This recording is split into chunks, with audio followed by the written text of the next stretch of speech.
Muito bem, galera, essa é a nossa primeiríssima aula do nosso módulo de flexibilidade e nós vamos falar hoje sobre um pouco sobre a visão geral do que vai ser e já entramos no nosso primeiro assunto. Seguinte, as primeiras 4 aulas desse módulo, elas são dedicadas à parte mais visível, mais palpável, que você consegue enxergar do seu treinamento. As últimas 6 aulas, elas vão ser sobre a parte que não é tão visível assim, mas que tem um peso enorme. É mais ou menos assim, as primeiras 4 aulas têm a ponta do iceberg, mas o corpo do iceberg, a parte maior, está na segunda parte do nosso módulo, a partir da aula número 5, as últimas 6 aulas. É mais ou menos assim. Imagina um carro andando, você vê a lataria, você vê as rodas, mas você não vê o motor, você não vê o combustível e principalmente tem um fator que tem um papel indispensável dentro dessa estrutura do veículo em movimento, que é o motorista. Então, motor, combustível, motorista, as últimas 6 aulas. A parte da lataria e das rodas funcionando é a primeira, da primeira à quarta aula. E o que tem nessa primeira aula? É o que nós chamamos de balanceamento. O que é o balanceamento? O balanceamento ele se refere à escolha das técnicas que você vai fazer. Se você já fez algumas das nossas aulas, você já viu que eu uso muitas técnicas numa mesma aula. Essas técnicas não são aleatórias, eu não vai brotando assim da minha cabeça. Você vai encontrar, deixa eu pegar aqui, você vai encontrar a compilação, a boa organização dessas técnicas nesse livro aqui, ó, 108 Técnicas Corporais da Melina Flores. Tá? Aqui vai estar organizado, categorizado e se você usar esse material aqui, você vai ter uma boa base para entender também o que nós vamos falar aqui hoje. Então, balanceamento é o quê? Escolha das técnicas, beleza? De forma que, seguinte, essas técnicas têm que ser escolhidas de forma a proporcionar para a gente, primeiro, uma atuação abrangente para o nosso treinamento. Nós não queremos deixar nada de lado, a gente não quer deixar nenhuma parte do corpo esquecida, porque não faz muito, não seria tão interessante, vou ter flexibilidade, mas vou ter só nos ombros, por exemplo, só nos joelhos. Nós queremos ter uma flexibilidade abrangente, algo que pegue o corpo inteiro. E também essa escolha tem que ser feita de uma forma que dê segurança àquele que está praticando. Por isso também nós colocamos o nome dessa aula de balanceamento. Por quê? É isso que nós vamos fazer na escolha dessas técnicas. Nós temos que selecioná-las de forma que o trabalho seja equilibrado e que você só tenha consequências positivas da prática que você vai fazer. Para isso, as técnicas têm que ser bem escolhidas dentro de alguns critérios importantes. Aqui vai um alerta. Se você já é aluno do método de Rose ou se você é instrutor do método de Rose, você vai observar aqui uma abordagem um pouco diferente, discretamente diferente, da abordagem que o de Rose dá na sua aula Técnicas Corporais. Por quê? Porque o método de Rose, ele tem uma atuação mais ampla e o de Rose, na aula dele, vai levar em consideração essa atuação ampla que visa um desenvolvimento pessoal muito largo dentro do espectro de desenvolvimento pessoal que nós podemos ter. No nosso caso aqui, nós vamos focar a nossa abordagem e nos concentrar na flexibilidade. Por isso, nós vamos alterar um pouco daquela aula padrão que o De Rose dá ali no seu curso. Beleza? Se você seguir esse material aqui no conjunto, não só a ponta do iceberg, mas todo o material que vai ser passado ao longo desse curso, você vai observar nitidamente um ganho de flexibilidade, você vai se sentir mais flexível, vai sentir que o seu corpo se movimenta melhor, que você se movimenta mais facilmente, que nos esportes você rende melhor, no dia a dia você rende mais, você vai sentir isso. Você vai ver que não é difícil fazer, não é difícil obter resultado, que é muito legal de praticar E no meio do caminho você vai descobrir várias coisas interessantes, não só sobre o seu corpo e sobre flexibilidade, mas sobre você, o que já é um ganho enorme. Para tanto, te peço um voto de confiança que não altere essa estrutura. Siga exatamente do jeito que nós vamos passar aqui. Depois que você dominar bem essas 10 aulas, o material dessas 10 aulas, esse conteúdo, beleza, você pode personalizar. Mas inicialmente, eu vou te pedir o seu voto de confiança para seguir do jeitinho que está sendo descrito aqui. Beleza? Então vamos lá. Nós queremos uma atuação... Epa! Baguncei tudo aqui. Nós queremos uma atuação abrangente, certo? Então nós vamos passar por todo o corpo para desenvolver flexibilidade. Como nós poderíamos ter um critério para não deixar nada de lado? Por exemplo, nós poderíamos ir de baixo para cima. Eu vou treinar flexibilidade nos dedos dos pés, depois nos tornozelos, depois nos joelhos, depois nos quadris, assim vai. Ou poderíamos fazer de cima para baixo.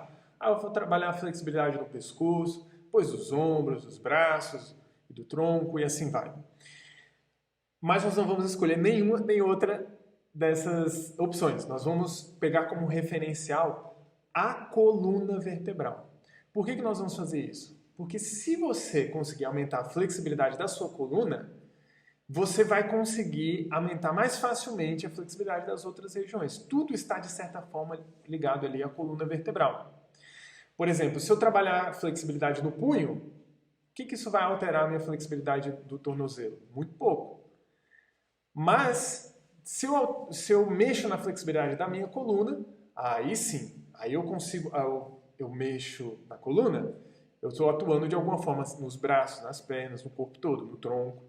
Então, a nossa referência vai ser a coluna vertebral, beleza? E também, de quebra, isso vai ser muito bom para você manter a saúde e vitalidade do seu corpo no dia a dia. A coluna vai ter um impacto muito maior do que a flexibilidade de outras regiões.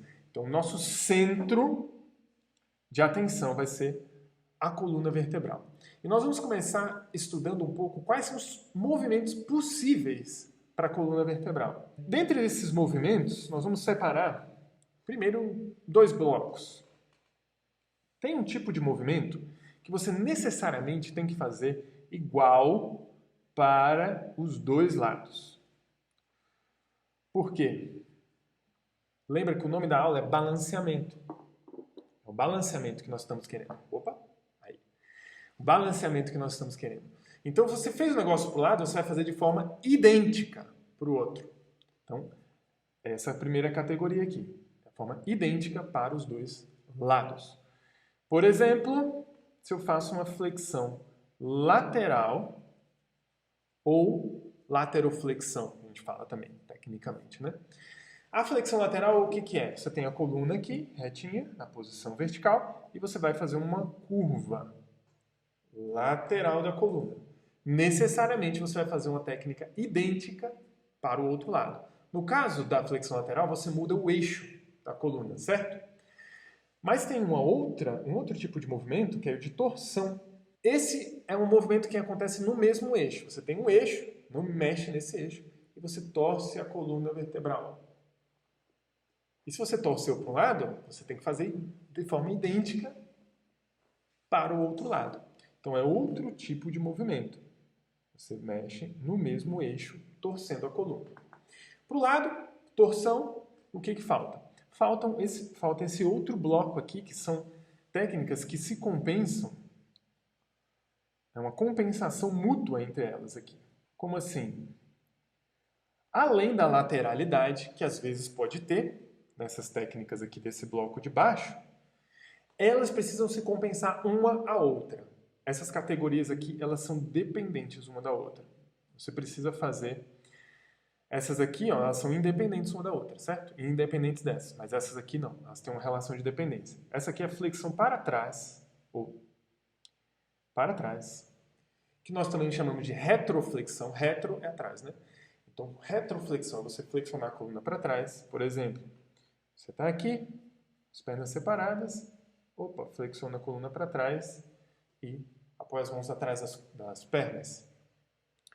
Esse movimento ele precisa ser compensado. Se for uma técnica que tem lateralidade, ou seja, você faz um pouquinho mais para o lado, depois você tem que compensar para o outro. Mas além disso, você tem que compensar com a flexão para frente ou anteflexão. A parte anterior do corpo é a parte da frente, né? Então, anteflexão, que a gente chama também, ou flexão para frente. Por exemplo, você está sentadinho aqui, flexiona a coluna para frente, segura lá os tornozelos. Só que aqui tem uma questão. Elas se compensam mutuamente, porém, além disso, o movimento de flexão para frente é um movimento que nós fazemos já mais naturalmente, já o que o nosso corpo está mais preparado para fazer. Então, esse é um tipo de movimento que você vai fazer mais. Você vai fazer mais a flexão para frente do que a flexão para trás. Quanto mais? A grosso modo, podemos colocar aqui 2 vezes mais. Grosso modo. Não precisa ser tão exato assim, como um robô, mas você tem que saber que você tem que fazer um tanto mais de flexão para frente. 2 vezes mais no tempo de permanência, que a gente ainda vai estudar, ou então na quantidade de técnicas, né? Você coloca 2 técnicas dessa para cada uma dessas. Beleza? Essas são as formas de movimentação da coluna que são mais fortes, a atuação mais forte na coluna vertebral. Para um lado, para o outro, torcido, para frente e para trás. Foi tudo, né? Só que tem um outro tipo de movimentação que não é tão forte na coluna, não tem uma atuação tão forte, porém tem uma atuação muito importante para você aprender a deixar a coluna bem posicionada, alinhada, em equilíbrio. A primeira categoria é justamente essa, equilíbrio. No caso, o equilíbrio, o corpo está numa posição mais natural. Você está com a coluna normalmente na vertical e está se equilibrando ali com menos apoio no chão. Isso vai forçar o seu corpo a desenvolver esse encaixe perfeito ali da coluna vertebral. Então, esse é um tipo de movimento para desenvolver esse alinhamento. Agora, além disso, temos as invertidas. As invertidas, elas também vão ter uma atuação nesse sentido, de você aprender a equilibrar e posicionar bem a coluna vertebral, para você conseguir se equilibrar na invertida. É claro que, além disso, elas são boas de fazer, o pessoal se diverte fazendo, tem uma atuação na circulação sanguínea também, levar mais irrigação para a cabeça e por aí vai, mas não é tanto o nosso foco aqui hoje, porque o nosso foco é flexibilidade. Agora, tanto o equilíbrio quanto a invertida e essas aqui são as técnicas que nós consideramos obrigatórias em todas as aulas, 100%, é imperativo, você tem que fazer em todas, não tem opção. Essa movimentação da coluna e o equilíbrio invertido. Você vai fazer sempre, em todas as práticas. Beleza? Porém, tem algumas técnicas que você não vai fazer em todas. Não precisa fazer em todas. Você faz em algumas. De vez em quando você faz, às vezes não. Não tem problema. Você deve fazer, mas não é obrigatório fazer em todas. Por exemplo, tração. Tração tem uma atuação importante na coluna vertebral, porque é aquele movimento que você faz para aumentar a distância entre as vértebras. Isso aumenta muito a flexibilidade da coluna. Não é obrigatório fazer em todas as aulas, mas é interessante fazer, vai te ajudar. Você faz algumas sim, outras não. E também tem as posições de descontração, de relaxamento. Para que serve o relaxamento? Para você dar tempo para o corpo assimilar, para você dar tempo para a natureza atuar sobre o seu corpo. Então você deu todos os estímulos, agora você descontrai. Primeiro, quando você dá o estímulo, é o quê? Você está informando a natureza. Olha, eu quero ter flexibilidade. Eu estou praticando hoje, vou praticar amanhã e depois. Está falando, natureza, eu quero mais flexibilidade. Quando você relaxa, ela fala, então tá, você quer, então eu vou te dar.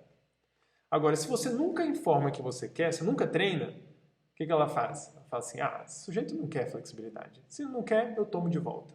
Então, se não treina, ela toma de volta. Você treina, ela te dá. Em que momento que ela te dá? Quando você descontrai. Então você pode fazer essa posição de relaxamento durante a prática.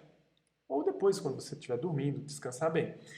Mas durante a prática também é possível fazer. Tá? Não é obrigatório, mas é interessante. Partimos da coluna vertebral, agora vamos para a periferia do corpo. Nós temos aqui dentro desse trabalho da periferia, mesma coisa, você não precisa fazer em todas as práticas, você vai fazer em umas um tipo, outros outro, e também elas podem se mesclar com essas aqui, com essas categorias aqui. Por exemplo, coisas que vão trabalhar mais seus braços, por exemplo. Quais são as articulações que nós temos nos braços? Basicamente, ombros, cotovelos e punhos. Os ombros têm têm uma movimentação muito ampla. Se movimenta aqui para tudo que é direção, né? O cotovelo já tem uma movimentação mais limitada. Ele só se mexe assim. Nem para o lado, não vai, e nem para trás. Só faz esse tipo de movimento. O punho é mais livre que o cotovelo. Não tanto quanto o ombro, mas tem um movimento razoável. Não vai lá para trás, mas tem uma movimentação interessante. Então, isso daqui nós estamos falando das articulações dos braços, ombros, cotovelos e punhos. Nós temos que treiná-las também. Em todas as práticas? Não. Algumas você trabalha mais punho, outras mais ombro, outras mais cotovelo. Tá? E nós temos aqui as nossas pernas. O que nós temos nas articulações das pernas? Quadris. Os quadris eles têm uma movimentação análoga aos ombros, é bem abrangente também, você consegue movimentar as pernas para tudo que é lado. Né? Na flexibilidade dos quadris nós incluímos também abertura pélvica, lateral, frontal. Nós temos também os joelhos, que é análogo aos cotovelos também. Você só movimenta no sentido, né? Não faz para os lados nem para trás. E nós temos os tornozelos, que têm uma movimentação análoga aos punhos. Você consegue girar aí os tornozelos, assim como você consegue girar os punhos. Não é tão abrangente quanto quadris e ombros, mas movimenta bem. Fomos agora em todas as articulações do corpo, certo? Errado. Porque nós ainda temos os dedos para treinar a flexibilidade também. Repito, parte aqui que está dentro desse círculo vermelho, obrigatório. Você tem que fazer em todas as aulas. Todas. As outras categorias, você pode mesclar com essas aqui, principais, né? Porque às vezes você faz flexão para frente e ombros ao mesmo tempo. E também você pode fazer uma prática com ênfase em uma coisa, outra em outra, mas não vai atrapalhar o balanceamento. O que atrapalha o balanceamento? Se você mexer nessa estrutura central aqui, dentro do círculo vermelho. Então isso aqui você tem que manter para quê? Para a sua segurança. E as outras coisas você vai incluir para quê? Para que seja abrangente. Geralmente, também você pode fazer essas posições em pé, sentado, deitado, ou invertido, né? Então você pode fazer ali flexão lateral em pé, pode fazer flexão lateral sentado, enfim. Todas elas têm técnicas em pé, sentado, tem deitado também. Até equilíbrio deitado dá para fazer. E invertido, tá? Geralmente, isso é mais importante para aquela atuação mais ampla do método de Rose do que para o ganho de flexibilidade. Mas geralmente, no caso, quando a gente está observando assim, a atuação ampla, nós fazemos daqui para cá. Primeiro em pé, depois sentado, depois deitado, depois invertido. Para o ganho de flexibilidade, isso não tem um peso tão grande, mas nós geralmente fazemos assim para poder obedecer também à regra geral do método de Rose. Beleza? Entendido o balanceamento? Agora vamos para a prática.